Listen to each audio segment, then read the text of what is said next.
Remitted যোদ্ধা society Kuwait শাখার উদ্যোগে আজকে এই অনুষ্ঠানে উপস্থিত হয়েছি। আমিও একজন প্রবাসীদের দুঃখ দুর্দশা কল্যাণ করার জন্য এই সংগঠনের যোদ্ধা সোসাইটি কুয়েতের নতুন সংগঠন, এই সংগঠনের প্রবাসীদের স্বার্থ সংশ্লিষ্ট বিভিন্ন দাবি দাওয়া নিয়ে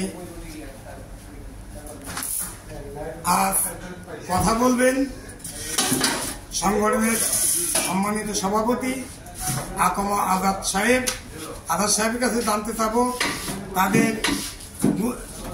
প্রবাসীদের স্বার্থে কি কি দাবি দেওয়া আছে সরকারের প্রতি, সেটা আমি জানতে চাব। প্রবাসী রেমিটেড যোদ্ধা কুয়েত কর্তৃক আয়োজিত আজকের অনুষ্ঠান থেকে বাংলাদেশ সরকারের কাছে আমাদের প্রাণের দাবি প্রবাসীদের নাগরিক অধিকার, ভোটার অধিকার দেওয়া হোক। আমরা চাচ্ছি প্রবাসীরা দেশকে স্বনির্ভর করছে, আর আমরা চাচ্ছি প্রবাসীরা বাংলাদেশের দেশ পরিচালনায় অংশীদারিত্ব করবে।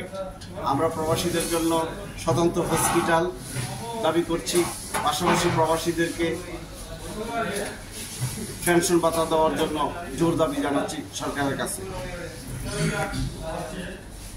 দাবি করব টিকিটের ন্যায্য মূল্য দেওয়ার জন্য, কারণ প্রবাসীরা আজ থেকে করোনার পূর্বে 30,000 টাকায় বাংলাদেশে আসা যাওয়া করতে পারত, অথচ এখন সেই 30,000 টাকার টিকিট 50-60,000 টাকা পর্যন্ত হয়ে গেছে। আমরা সরকারের কাছে দাবি করব প্রবাসীদের স্বল্প মূল্যে প্রতি বছর দেশে যাওয়ার সুযোগ দেওয়ার জন্য। আমাদের এয়ার টিকেটের যে সিন্ডিকেট আছে, সিন্ডিকেট ভাঙতে হবে এবং প্রবাসীদেরকে দেশে যাওয়ার সুযোগ করে দেওয়ার জন্য অনুরোধ করছি। প্রবাসী ভাতা প্রবাসীরা দীর্ঘ 30-35 বছর প্রবাসে থাকার পর বৃদ্ধ অবস্থায় দেশে যায় এবং তখন ওরা বাংলাদেশের মধ্যে প্রবাসীদেরকে সামাজিকভাবে, রাষ্ট্রীয়ভাবে প্রবাসীদেরকে রাষ্ট্রীয় মর্যাদা দেওয়া হোক, প্রবাসীদেরকে প্রবাসী রেমিটেড যোদ্ধা হিসেবে স্বীকৃতি দাবি করছি। আমরা সরকারের কাছে আমাদের আকুল আবেদন থাকব অতি দ্রুত সরকারিভাবে, রাষ্ট্রীয়ভাবে প্রবাসীদের রেমিটেড যোদ্ধার ঘোষণা দিয়ে ভাতা দেওয়ার জন্য, প্রবাসীরা দেশে গেলে দেশের পুনর্বাসন করার জন্য এবং প্রবাসীদের যোগ্যতা অনুযায়ী দেশে ইনভেস্ট করার সুযোগ দেওয়ার জন্য প্রবাসীদের সরকারের কাছে জোর দাবি জানাবো। প্রবাসীদের জন্য ইপিজেড এর নাই, প্রবাসীদের জন্য বিনিয়োগ জোন তৈরি করে প্রবাসীদেরকে বাংলাদেশের অর্থনৈতিক উন্নয়নে এবং বাংলাদেশের বেকার সমস্যার সমাধানে অগ্রণী ভূমিকা পালন করা, দেশ গঠনের ভূমিকা রাখার সুযোগ দেওয়ার জন্য সরকারের কাছে জোর দাবি জানাচ্ছি।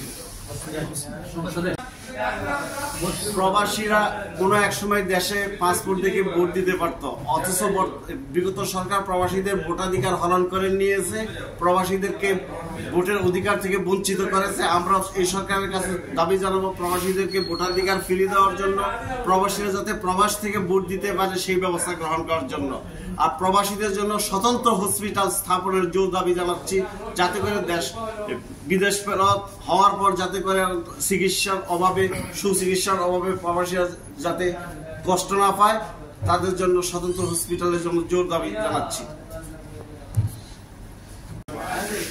আমি সমস্ত প্রবাসীর পক্ষ থেকে, কুয়েত রেমিটেড যোদ্ধা সোসাইটির পক্ষ থেকে আমি একটি বাংলাদেশ সরকারের কাছে জোর দাবি করব, যেন আমাদেরকে যে হসপিটালের বিষয়টা আলোচনা করা হয়েছে, যে আমাদের একটা জোর দাবি প্রবাসীরা যখন দেশে গেলে যেন এদের জন্য স্পেশালি একটা হসপিটাল করে দেওয়া হয়, যারা যেন চিকিৎসা নিতে পারে এখান থেকে।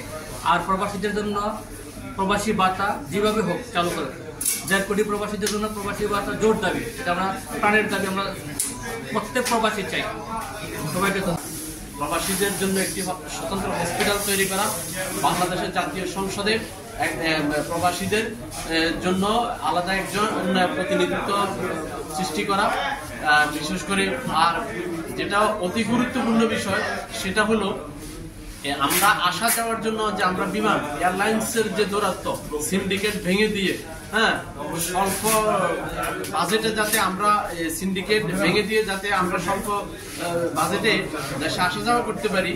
হ্যাঁ, টিকিটের আমরা করোনার আগে যেখানে 25-30 হাজার টাকা আসা যাওয়া করতে পারছি, এখন সেই টিকিটের মূল্য 60-70 হাজার টাকা, এবং সিজন পেতে এটা আরো বেড়ে যায়।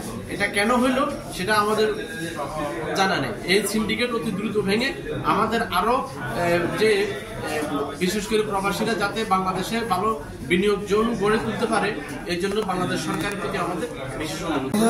সকল প্রবাসী 1.5 কোটি প্রবাসীর পক্ষ থেকে আমরা সরকারের কাছে দাবি জানাচ্ছি, পারিবারিক নিরাপত্তা বিধান করা হোক, পারিবারিক সামাজিক নিরাপত্তা বিধান করা হোক, আমাদের জন্য প্রবাসীভাবে চালু করা হোক, এবং আমাদের সন্তানের জন্য যাতে উচ্চতর শিক্ষা করতে পারে এবং পাবলিক বিশ্ববিদ্যালয়ে লেখাপড়া করতে এই সুযোগ দেওয়া হোক।